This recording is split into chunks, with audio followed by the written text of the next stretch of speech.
All right, everyone, if we could start making our way to our seats here, we'd like to get our keynote started here in just a minute.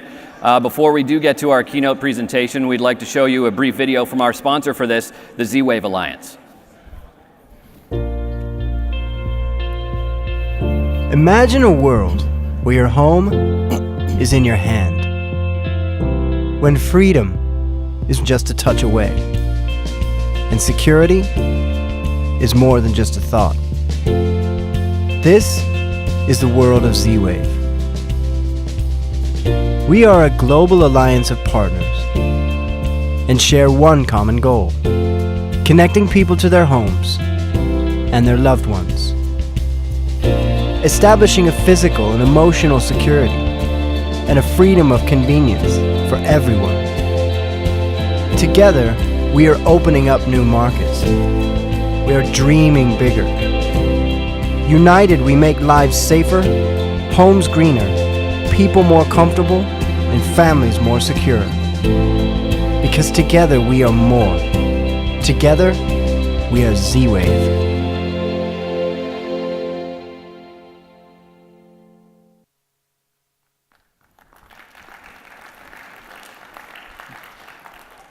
And that is our sponsor for this keynote today, the Z-Wave Alliance. I'd like to welcome up our panelists here for our keynote today, the healthy home of the future. This is going to be a great discussion here over the next hour plus that we're really going to be able to show you in depth the KB Home project. I'm sure all of you have at the very least heard about it. Hopefully many of you have also learned more about it, because this is a great concept home that gives you some really great ideas on how technology can be used now and will be used much more into the future. And we have some people who represent some of the big companies and major players who are involved, including one of the masterminds behind the project himself. So we're going to have a really great discussion here, and I hope you're able to learn a lot of things. Our agenda here will introduce you to our speakers. We'll show you all of the details of this project. We're going to have a great panel discussion and really dig deep into some of these different tech areas of the project home.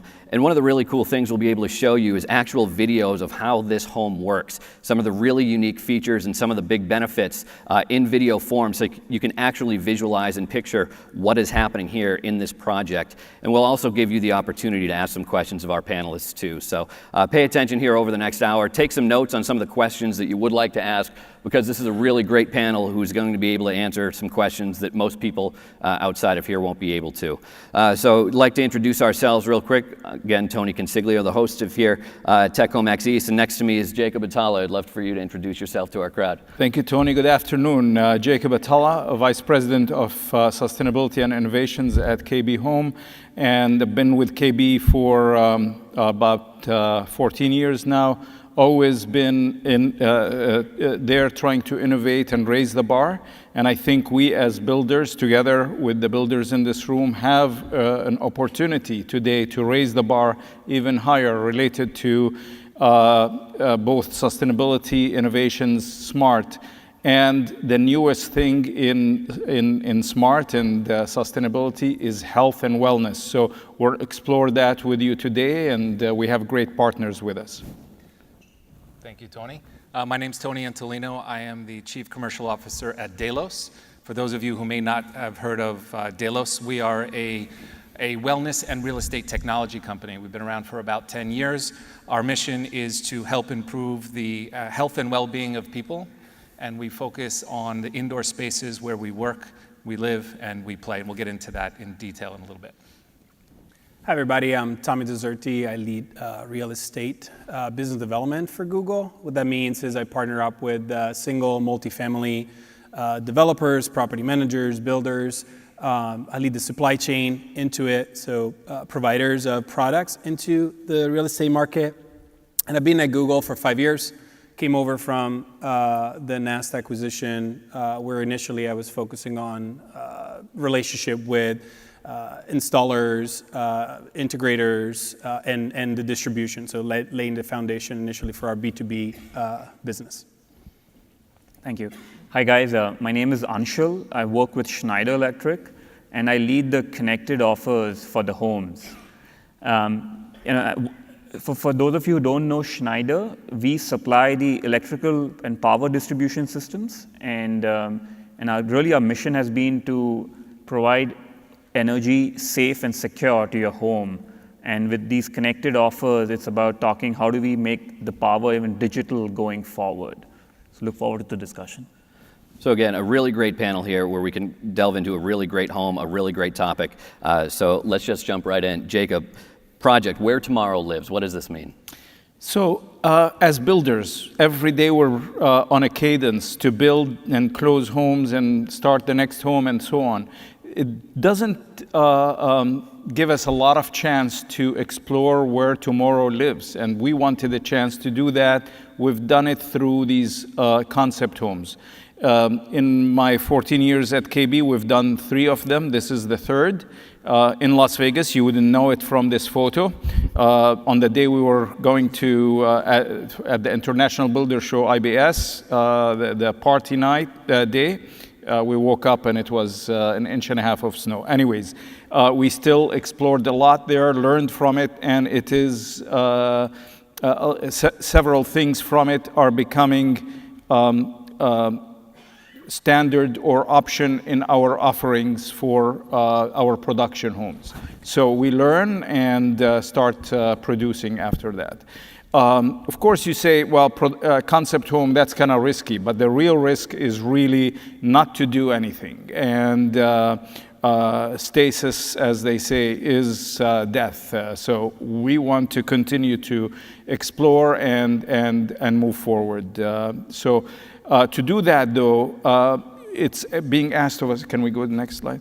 It's being asked of us that we are, as builders, get more energy and water efficient, add health and wellness, be efficient in materials, go to zero waste, community, and so on. All these things, you add them up, they add cost. How do you then balance between this big heap of stones and rocks and this one rock here called affordability, attainability? You do that by moving the pivot point, and you do that through innovation and collaboration. So really, that's where you we did concept homes, but also continue to partner with these wonderful collaborators to see how can we bring it to production at attainable, affordable prices, and continue to maintain the affordability, the profitability of a for-profit company.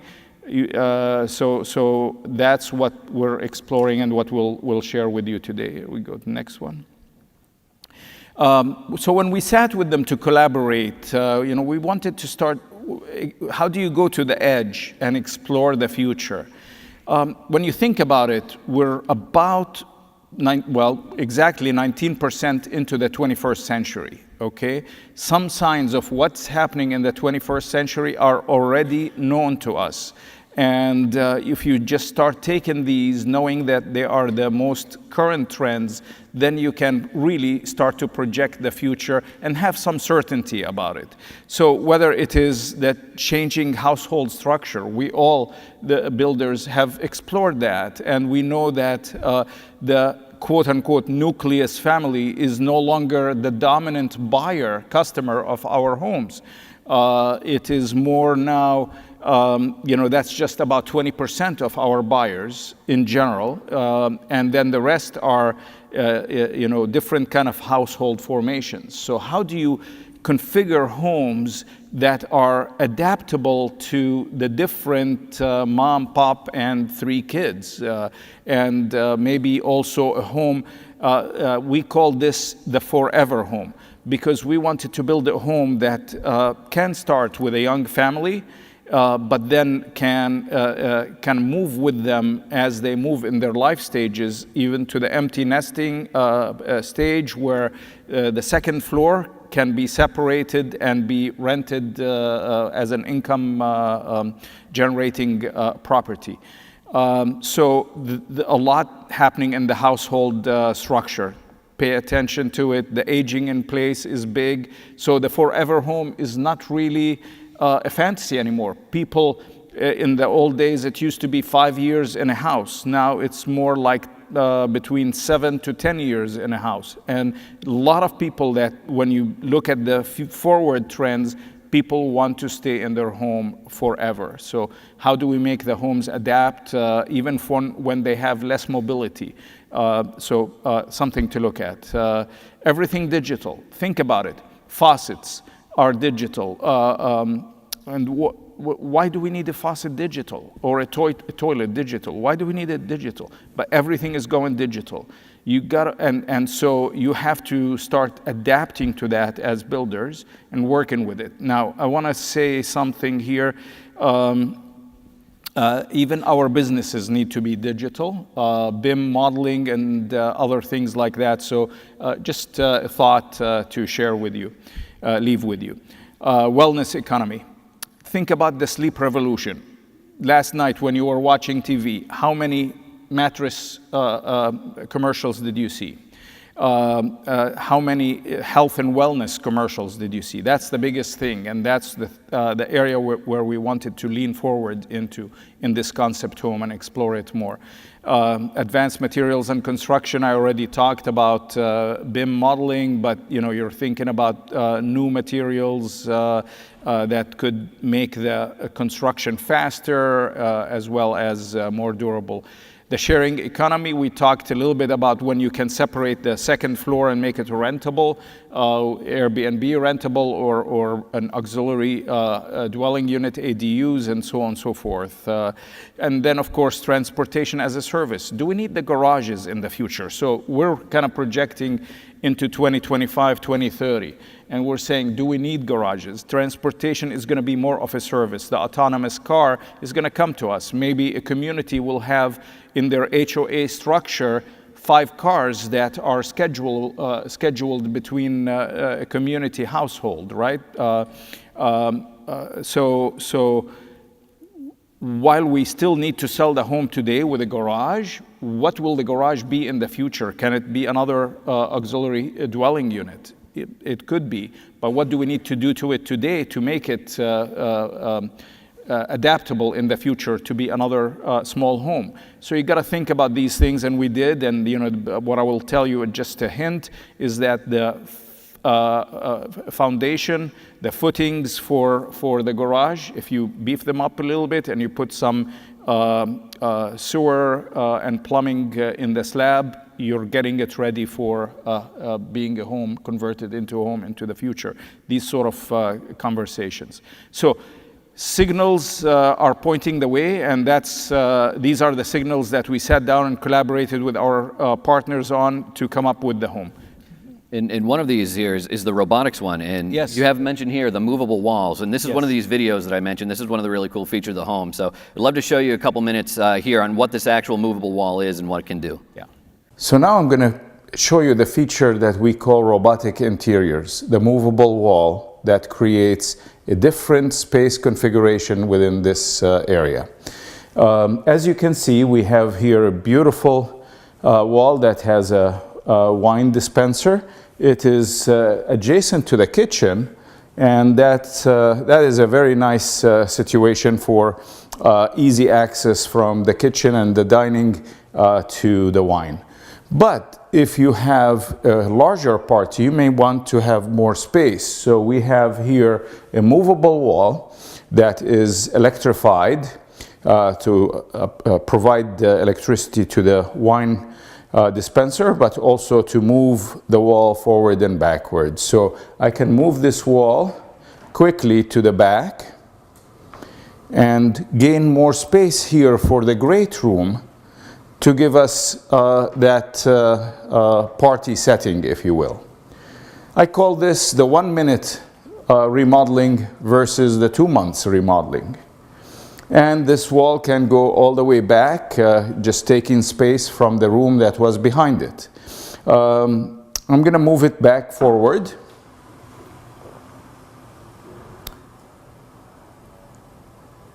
And perhaps the next version of this wall would be one that starts to say, you do these forward and backwards with a voice command. Right now it's clicks. When the wall is fully forward again, it defines a room, and for privacy, the wall has pocket doors that gives it privacy. So this flex room can also flex to provide an office or a guest bedroom. Right now, it is set up as an office, writing desk, shelves. But if we move the chair slightly, we now can convert the room to a guest bedroom. Notice how nothing is, I didn't have to move anything on the desk. It's fully articulating and stays flat all the time.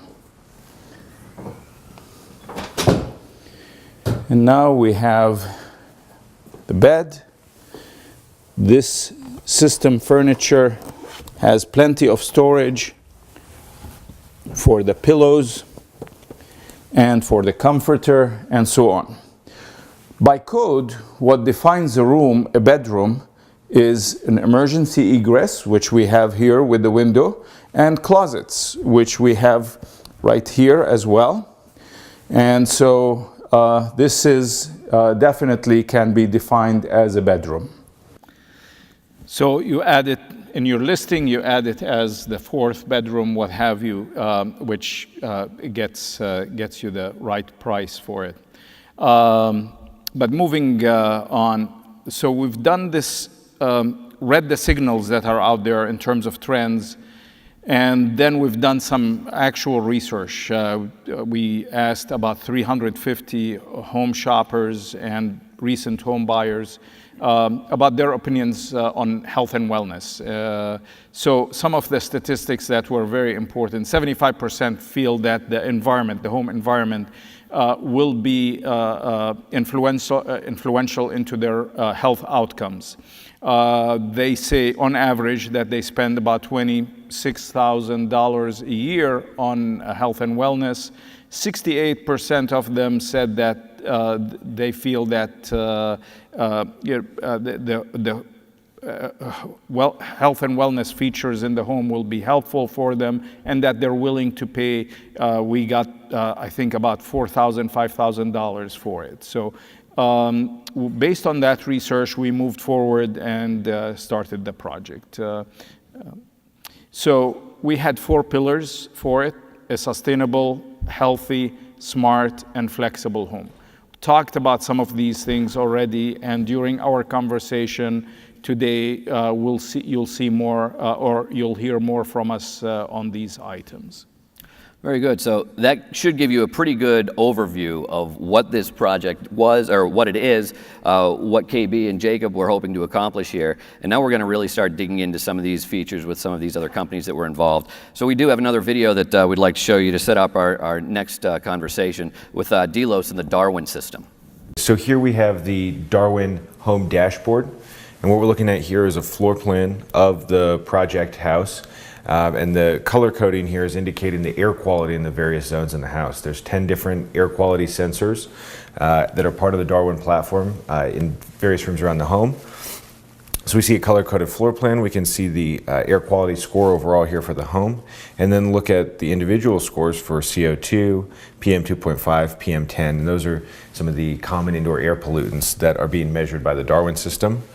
We can click into an individual room, for example, the loft, and now we're seeing the individual scores and readings for that area. And there's also an outdoor sensor, which we can hit here and get the outdoor sensor for the air quality as well.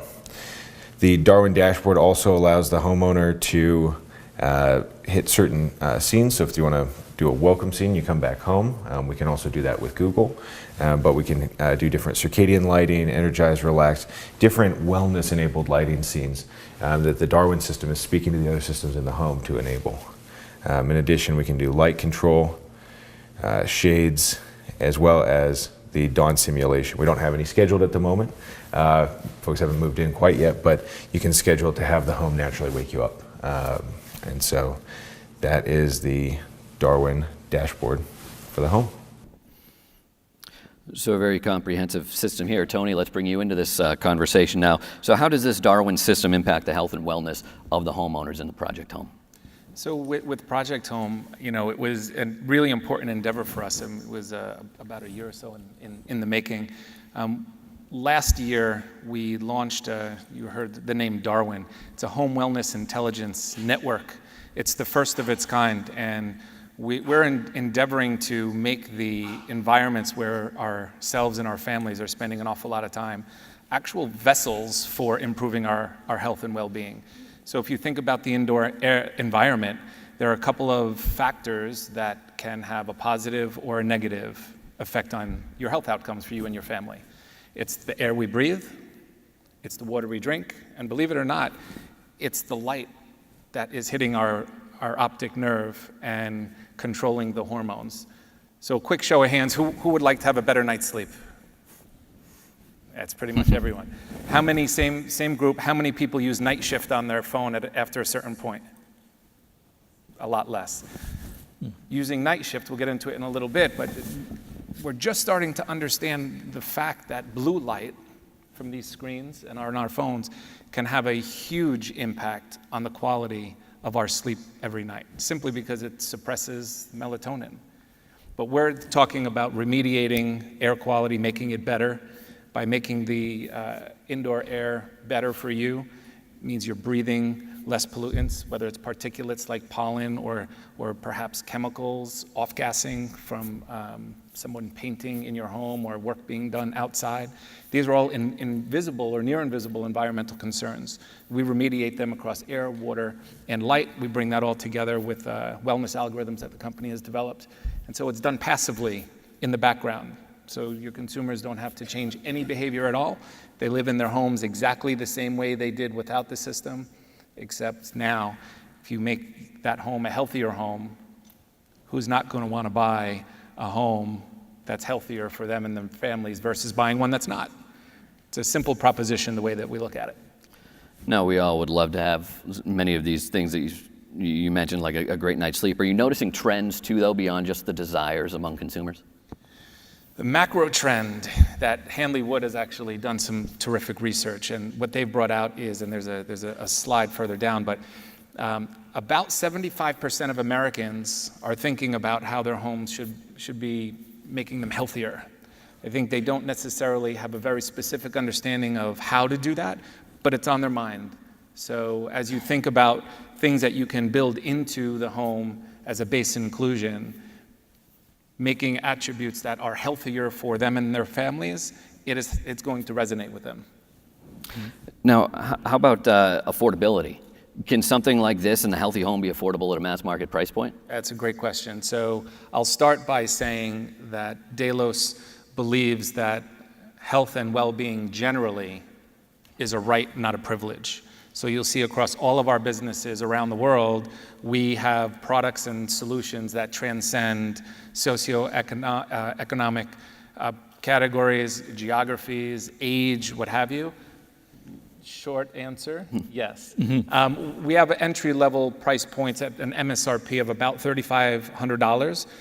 But more important than the price point is to know that our solutions are scalable from entry-level production homes through the mid-market and all the way up to and including the very, very high-end custom bespoke homes. So it's a highly scalable platform. Tony, I'll add a little bit of color to this. So you heard in the video about the Darwin system. We were in front of the dashboard for the house. But you heard that it has 11 sensors throughout the house. That's because this is a concept home and we want it to be, a little bit overboard with it, but really explore how does it work when every room you're sampling the air in it. When we took the Darwin system to production, we're starting with 2 sensors, one on the first floor, one on the second floor, just to get the overall air quality, and communicate with the thermostats at these 2 zones.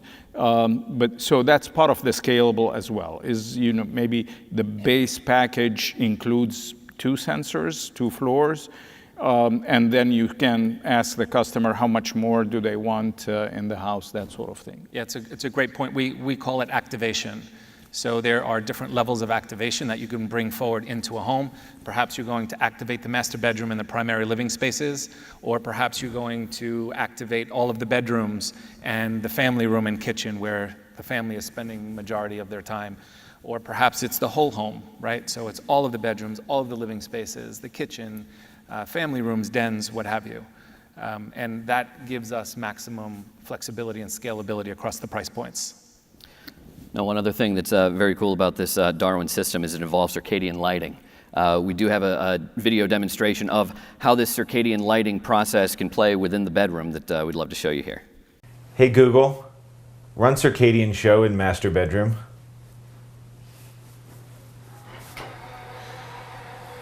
So we're starting out in the morning, and we're gonna sort of wake up to that sunrise type light, a natural wake up, and then as we come through the morning and get into the mid to late morning through noontime, we're seeing now that bright, high color temperature light, sort of looks like the sun at noontime, and that's helping us stay energized during the day. That's suppressing melatonin production, and helping us be alert and awake and present.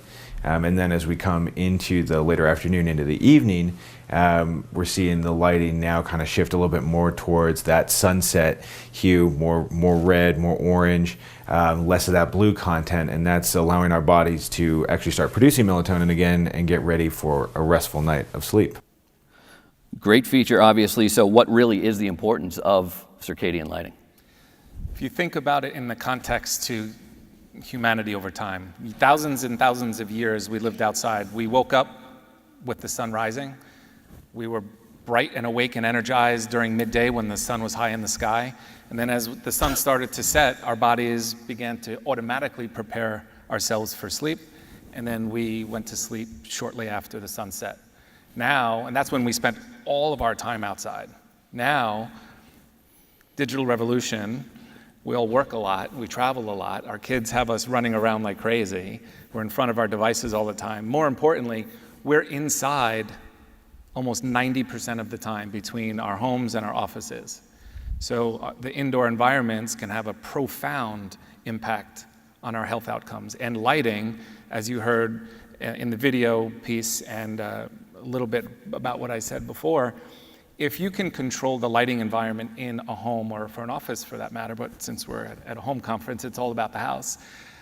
If you can echo or mirror the sun patterns inside the home to what's going on outside the home, then you can, on a day-over-day basis, improve the sleep-wake cycles of the occupants in the home. So you're going to wake up, you're going to mimic the rising sun, the body's going to wake up more naturally. We've got a solution that will bring the automatic blinds up at the time that you choose. So let's say you want to wake up at 7 a.m. Starting at 6 a.m., the blinds will start to rise very, very slowly. The lights will start to come up very, very slowly. It'll mimic the rising sun. Maybe your body is in between a REM cycle and you're going to wake up at 6:42 instead of 7 o'clock on the button. Well, when the body is preparing itself to wake naturally, you're going to wake up a lot more alert. You're going to have a lot better cognition during the day. You're going to be a lot less grumpy too, quite frankly. But if you repeat this day in and day out, you're putting your body's hormones into better balance. You're going to have better cognitive function. You're going to improve your sleep-wake cycles. So lighting is something that is really, of late, become something that is very, very top of mind. And you'll see this out in the market. There's a number of good companies doing a great job at helping to create awareness around the importance of lighting. And how about speaking directly to the builders and integrators here in the audience? Is there something that they can do to help consumers become more aware of the benefits of circadian lighting and these options for them? Yeah, I think, it used to be years ago that the concept of circadian lighting was, was really, really expensive and it was unattainable. There are circadian lighting solutions that are absolutely entry-level and mid-market. There is something for everyone. So I think as you start to talk to your consumers, helping to educate them and say, hey, you can make a better choice. Knowing better means we can do better. Instead of picking a typical light, maybe it's just a regular LED light that has only 2 color changes. tell them you can put circadian lighting in, and this is the benefits that it's going to bring to you and your family. In many cases, guys, it's not even an incremental cost. It may be a dollar for dollar swap for one fixture that is circadian versus one fixture that was not. So I think these are messages that you can bring and value that you can bring to your customers. And I think that is where longer term relationships are built. Yeah. So one thing here I want to say about the circadian rhythm is that it's not, I mean, the homeowner can put the home at any light, any of these color temperatures that they want at any given time. But the concept here is that when I walk into a room, the default light temperature that's going to come is equal to the natural light outside, okay? Then I can change it. And then there is the programming, like the preparing for sleep. It might be a combination between the lighting, but also working with Google to also lower the temperature, the thermostat temperature, which always promotes better sleep, as well as you saw the shades come down. If you notice the shades, by the way, when we did the movable wall video, there was shades, but the edges of that window, you could see it bright. Delos educated us and insisted that in the bedrooms, we must put these channels that go on the side of the shades, and they have black paint in the inside to totally block all light from coming in. So a lot of education as well as integration from them.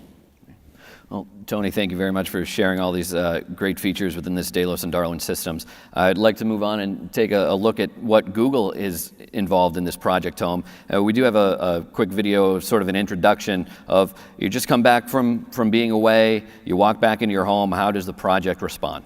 So the home is in the away mode right now. The shades are down, the lights are off, the thermostat is at an energy saving setting. But when I get back into the house, all I have to say is something like, "Hey Google, I'm back." You can see that the shades go up, lights come back on, and the temperature is getting reset to the comfortable temperature that I want in the house when I'm in it. And I have my favorite music playing on the Google Max beautiful speaker. So just a quick little introduction to Google and some of the responses there. So Tommy, where do we see Google throughout the project home? Definitely what we just saw Jacob demonstrating there, the Google Assistant. So we have many hardware product, but I think what really glues everything together is that artificial intelligence, and there's many integrators here in the room aware of all the platforms available out there, and if you work in this space for a little bit of time, you remember how we went from the PC, from the web. Not even a year ago, internally Google was mobile, and 6 months after it was all artificial intelligence. And I think it's important to what this project home has done to show that that's the future. But also we also need to remember that some buyers might not be fully ready for a full-blown machine learning, artificial intelligence home. So one of the things I loved the most about that implementation was that when I walked in, technology was there, artificial intelligence was there when I needed it, and then was in the background when I didn't need it, right? So it was not intrusive. It was not. It was there for me, not the other way around. Now, is there something that builders and integrators can do to help make some of those people who aren't so sure about the welcoming in of AI to become more understanding of the benefits of it? Yeah, I think this ties back to what Tony was saying about the circadian rhythm. I'm always about experience. So if you're trying to sell thermostats or video doorbells or home automation, Sure, some people will understand it, but if you talk to me about indoor air quality, about digital well-being, about comfort, about security, about entertainment, I understand that. And then I trust you in delivering that experience. So taking the Google hat off for a second, you can deliver that comfort experience with many brands, right? You can deliver that entertainment experience with many brands. And then, of course, you've done your due diligence in choosing what are those brands you want to be associated with. But I think it starts with the experience. You started to point towards this direction. Consumers want a smart home that works. So how do you build one, or how do you make one that doesn't scare consumers, or one that they think is intrusive, but one that can truly work for them? Yeah, I think the little blurbs here come from a big study that we've done, and we identify these important fundamental truths that, again, people don't want to be trapped in their houses. They don't want just connections. And the thing that came about the most is they want time back. And so being able to automate some of the functions that we do every day. There was a very interesting TED Talk by our founder at Nest, Tony Fadell. If you guys search it, it talks about solving real problems. When you have this sticker on the apple and you get so used to peel the sticker off every single time, right? That even though it's a pain, we grow accustomed to dealing with it.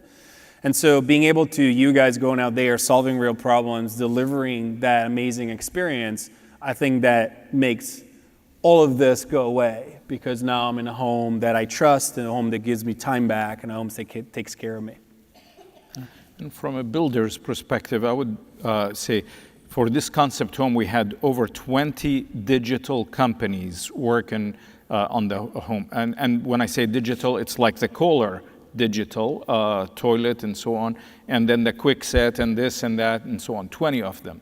So from a builder's perspective, I want to know that I have a layer above all that that can integrate and take all these systems and give them a unified interface. So with the Google partnership that we have, we provide the Wi-Fi, they provide the Wi-Fi, artificial intelligence, and the speakers interaction. So it was a great glue. I call it the digital glue for the house. And I think the next step after that, Tony, probably you're going to talk about it, is how do you then make it easy for the customer? They made it easy for us the builder, to make sure that there is that digital glue for everything. How do we then, as builders and integrators, make it easy for the customers to adapt to this house? Well said. So why don't we talk about what a thinking home is? Yeah. And some of the ways that, we're seeing the smart home now, and the fully integrated smart home is becoming more of a thing, but what does a thinking home become, Tommy? These are three of the pillars for us when we thought about thoughtful home, helpful home, thinking home, right? A home that solves real problems, right? Keeps you safe. A home that anticipates your needs, contextual. I think the very first product that Nest launched, the Nest Learning Thermostat, it was the best example of it. I was at a conference a few months ago, and every single person was talking about intelligence and predictive, and I went back and thinking, well, that's not a new concept, but really Nest with the Nest Learning Thermostat made it mainstream. So contextual is very important, anticipating those needs, right? And the most important of them all is respectful. And one part is that I was mentioning the technology falling in the back when you don't need it, but also not being intrusive in the terms of the privacy aspect, and always being respectful of the fact that you're welcoming our technology and any other technology in your home, and we need to treat that home with respect, and always make sure that you're approving any new integration, approving any new feature. Make sure that, again, it's working for you, and not just assuming because you had said yes once 2 years ago, you're okay with what we're doing today. Now, we talked about how many different companies are involved in this Project Home, hundreds of different devices in here. So making all of these companies and their devices, the thinking home and control, what goes into bringing all these AI-centric products together to make sure they are working together for the homeowner? Yeah, again, the assistant is that digital glue, as Jacob said. When I started at Nest, we had a thermostat, and at the time we had a big vision of building an ecosystem, and then we had more products. But the reality is that overarching intelligence is making sense of all that information and bringing all the best of these products together. And then we have the Google Home app that can unify that experience for the users. And for the integrators here too, this could present quite an opportunity, especially post-occupancy. What are the opportunities that could be available for them in a thinking home? Yeah, I think there is, again,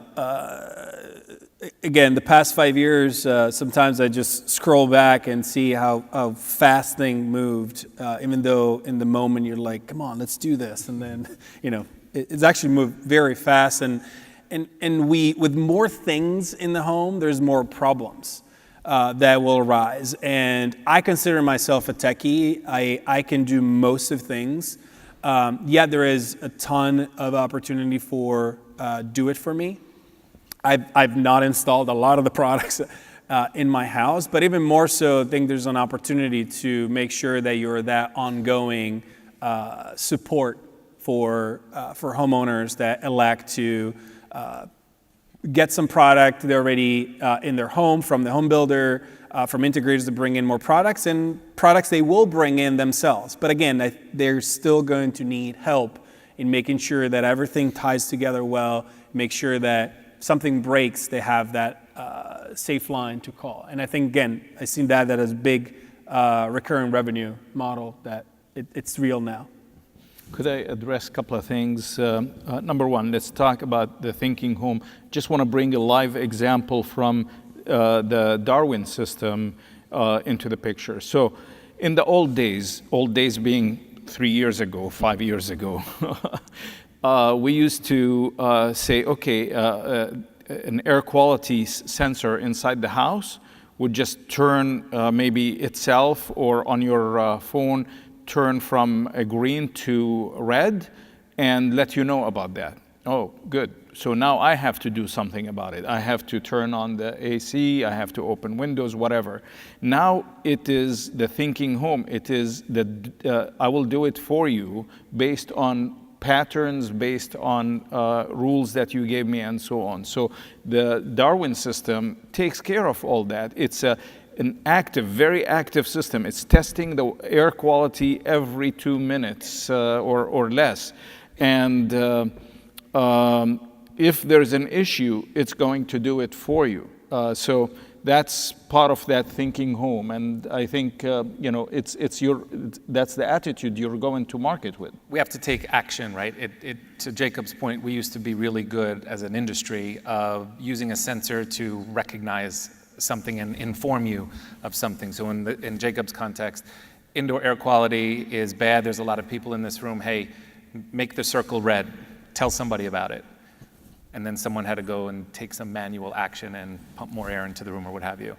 We're using AI and machine learning and tons of software to not only recognize what's happening in the home, but to understand the repeat patterns and to also remediate passively. So you have a dinner party, air quality in the living room, dining room gets much worse than it was when the party started. Well, the system is going to recognize that and automatically remediate that problem, right? There was painting going on in the family room and that odor has permeated the house. Well, the system is going to recognize that and it is going to remediate that problem for you.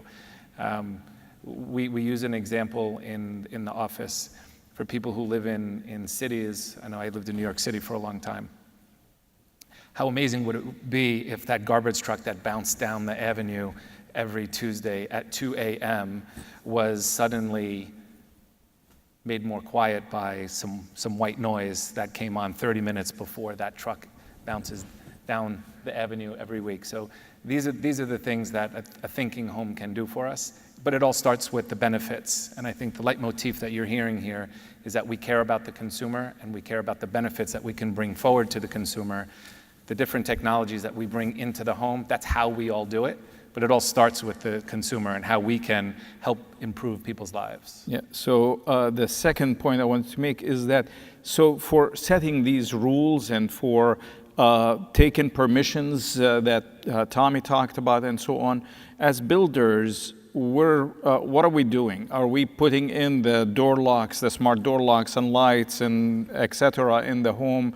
And on escrow day saying, closing day saying, congratulations, here it is, and good luck connecting all that and setting it up.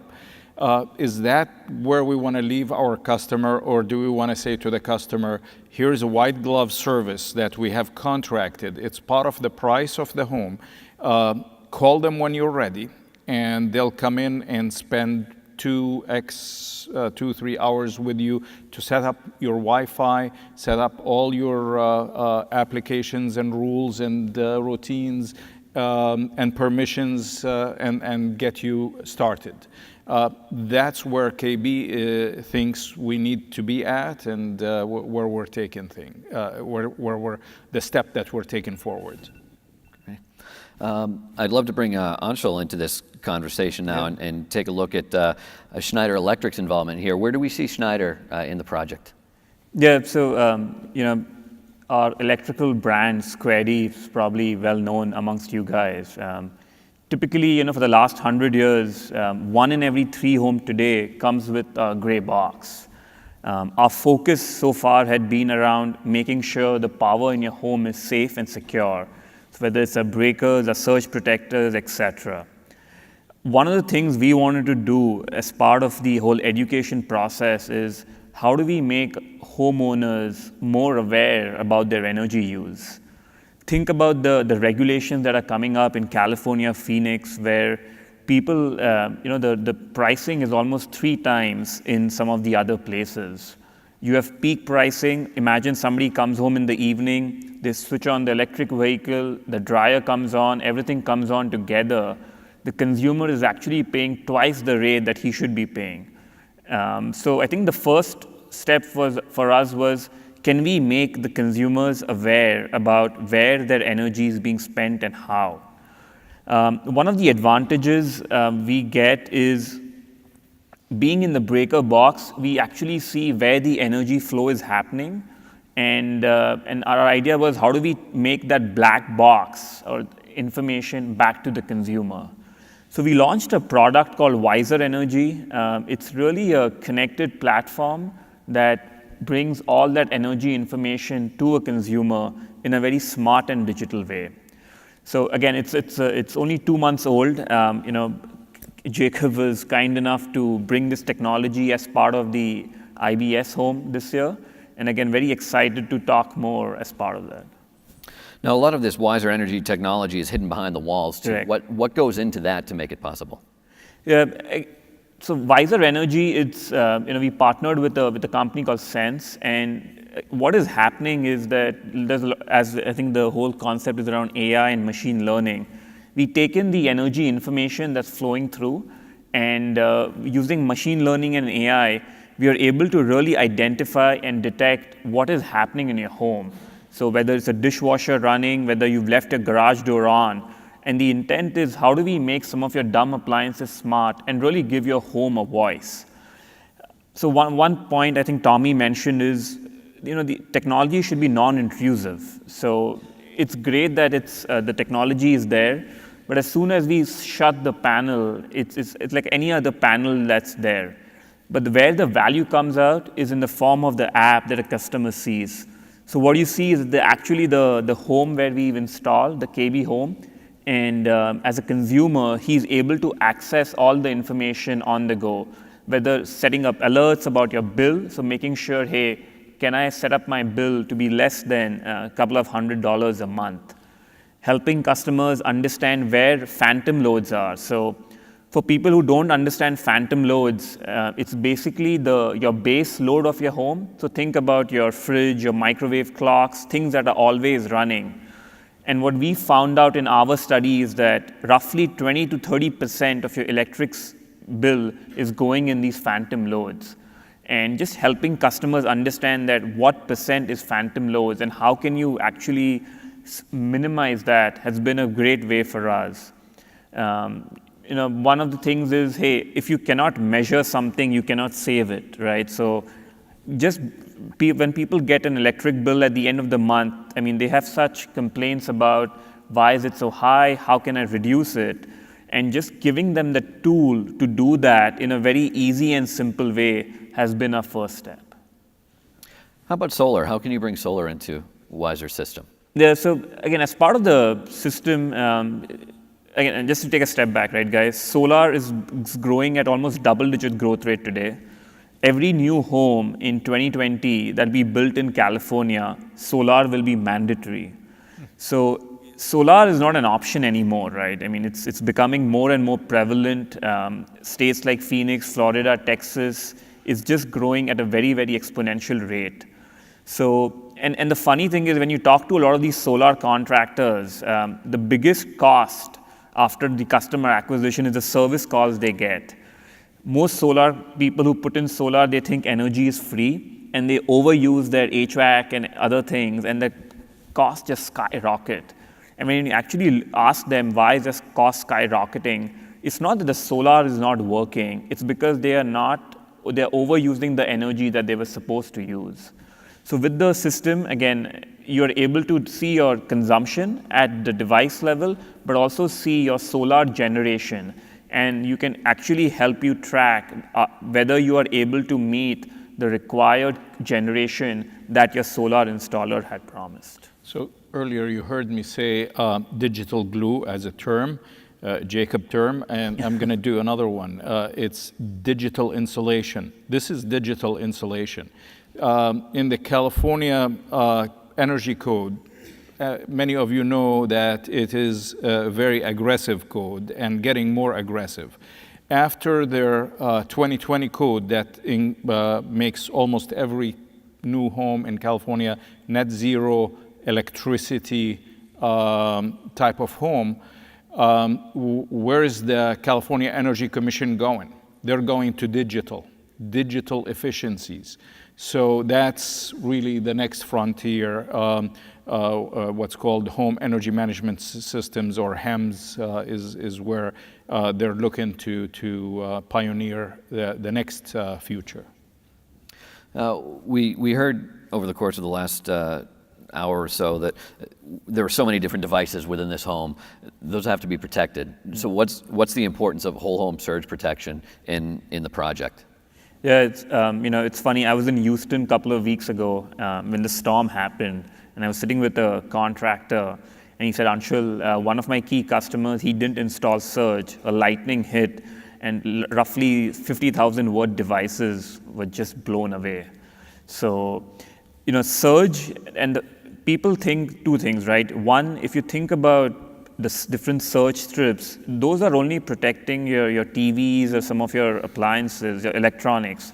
But today, every appliance is actually a smart appliance. So a lot of the fridges are smart, a lot of your washing machine, dishwasher, everything has electronics built into it. And these things typically are not inserted in a surge strip. They directly are fed into a breaker panel. So, and these are really expensive things if they're broken. So the importance of the whole home surge is think about the major appliances that are becoming smart and how do we protect them, not just from external surges, but also from internal surges that are coming into the home. And I think surge is becoming more and more prevalent, not just in Florida, Houston, some of the cyclone-prone areas, but also in other areas, just because of the electronics that are becoming smart. This really is just the beginning of the smart home energy system, and you have an internal term called Energy 2.0. Yeah. You call it. What is Energy 2.0, and how can you prepare homes for the future of that? Yeah. So again, just what is Energy 2.0, right? So we, today, 20 years ago, all of us were consumers of energy, right? So we Utility was their traditional model. They would send us, and we were called the taxpayers or the ratepayers, and that would be the only source of information. So we were simply consumers of electricity. Now the new trend is becoming prosumers. So you produce electricity as well as you consume. And think about solar, people having battery, etc., and you're actually able to sell that back to the grid. So the shift that we are seeing, and this is happening all across the world. Germany is leading the curve, Australia is leading the curve, but now we are seeing some of it being actually moved to the US. More and more prosumers are becoming common in the industry. So I'm sure all of us are here understanding how do we help these prosumers better manage that. And through some of the products that we are showing, a goal is to make them savvy, both from a literacy standpoint as well as from a technology standpoint, and then from there, give them the ability to better manage their energy through such systems. Now, what about taking a smart energy system and a smart home system, which many people think might be two different things, and bring them together into the same equation? And this is a perfect example, right? So me and Tommy, I mean, coming from smart home and coming from smart energy, how do we bring the two systems together? So I think interfaces that Google provides, it's a very easy and simple way for customers to interact. And so we partner with smart home players like Google to help customers better manage their energy. So just an example, you can ask, hey, Google, why is my electric bill so high? So if you have a combination of Visor and Google going together, imagine the power it can bring to it, right? So, and that's something that we as a company, I think, solely believe in, is how do we work with our different partners to bring technology and to bring simplicity into their lives. Very good. Well, before we get to questions from the audience, there's one other quick topic we'd love to touch on with Jacob here, and we do have a quick video showing the idea of thoughtful digital. So we've programmed our Kohler faucet to fill certain amounts of water, and we're going to use our Genair reservoir as an example.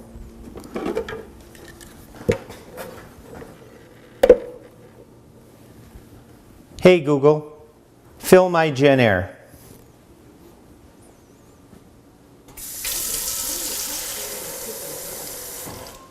And then it stops once it filled the allotted amount of water it needed.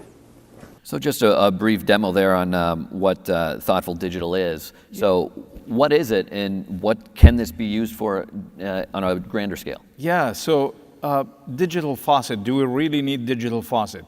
Of course, we've had the faucets where you can wave your hand above it or put a pot under it and it will turn on, and then you remove it, it turns off. That's perfect. That's what we need. But why do I need to say, hey, Google, open the faucet, hey, Google, shut the faucet off? That might be a novelty thing that wears off very quickly. So thoughtful digitization of product and purposeful is really where we need to be at. And I think that Kohler dialed it perfectly. I don't need it to say turn it on, turn it off.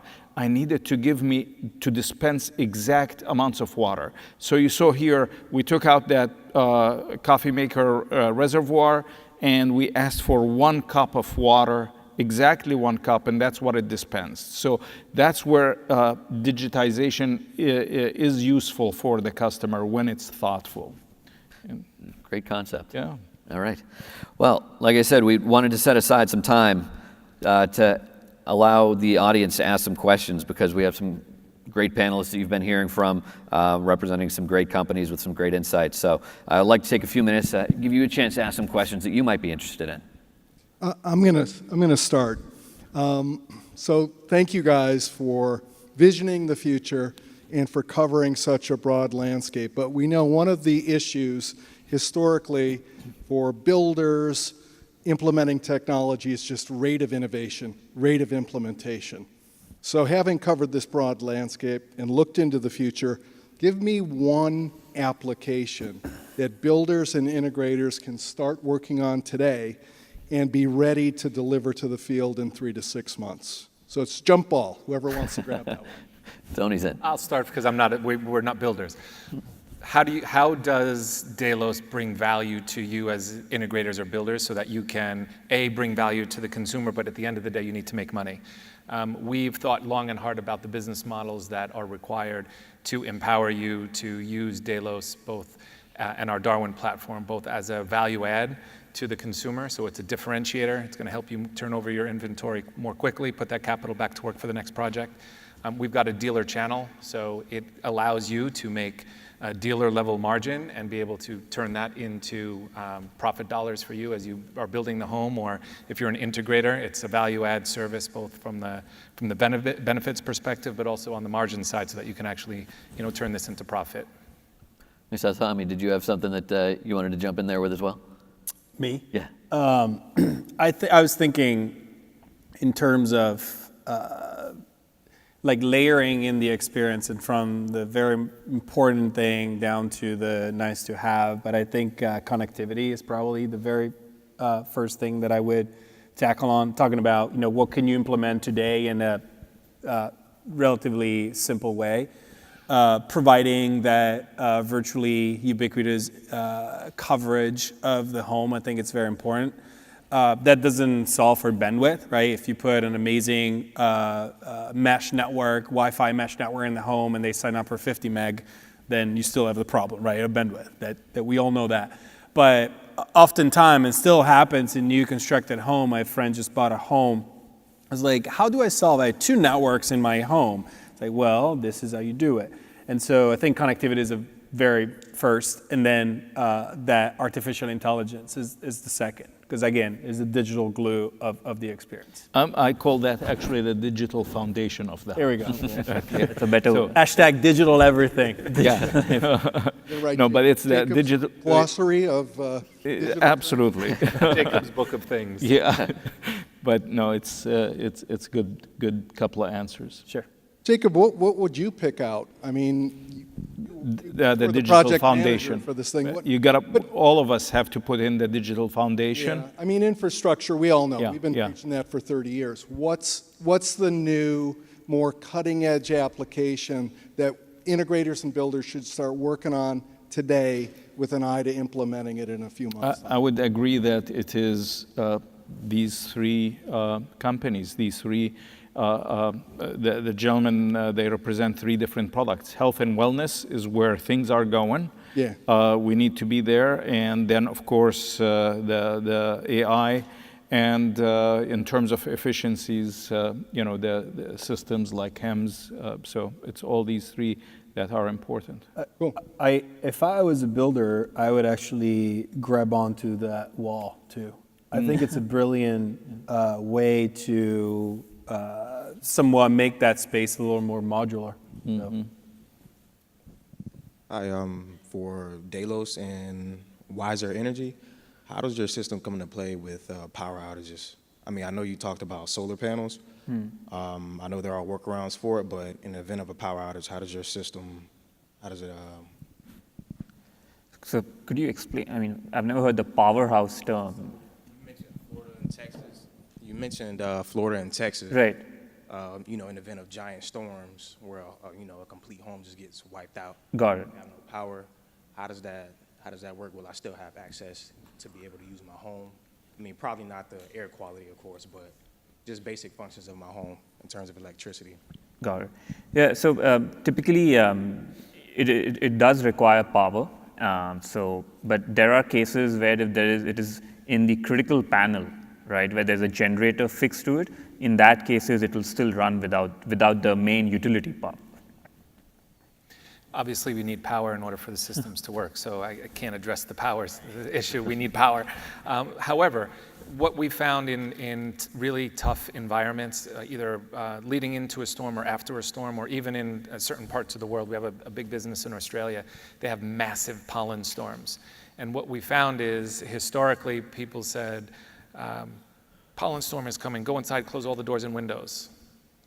Sounds pragmatic, but what you're doing is actually locking all of the bad stuff inside, and it's getting worse. Because indoor air quality, ironically, is 2 to 5 times worse than outdoor air quality, and nobody knows that. That's a statistic. So our system is able to actually be smart enough to recognize what's going on in the house, either leading into a storm, during a storm, or after a storm, and actually kind of turning that statistic inside out and making sure that that indoor air quality is not only neutral, but is actually at a level that is promoting healthier outcomes, so better respiratory outcomes and things of that nature. And maybe there we should say that part of the Darwin system is very efficient purification filtration system. Yeah. So low energy draw, all of that type. yeah. I think we have another question here in the middle. Understanding that all of your products have their own aspects and forms of cybersecurity, and that these houses are all going to need that, do you see there to be a huge opportunity for cybersecurity to be almost a recurring revenue item for builders and integrators alike, and that that's going to be a new niche that's going to need to seep into homes?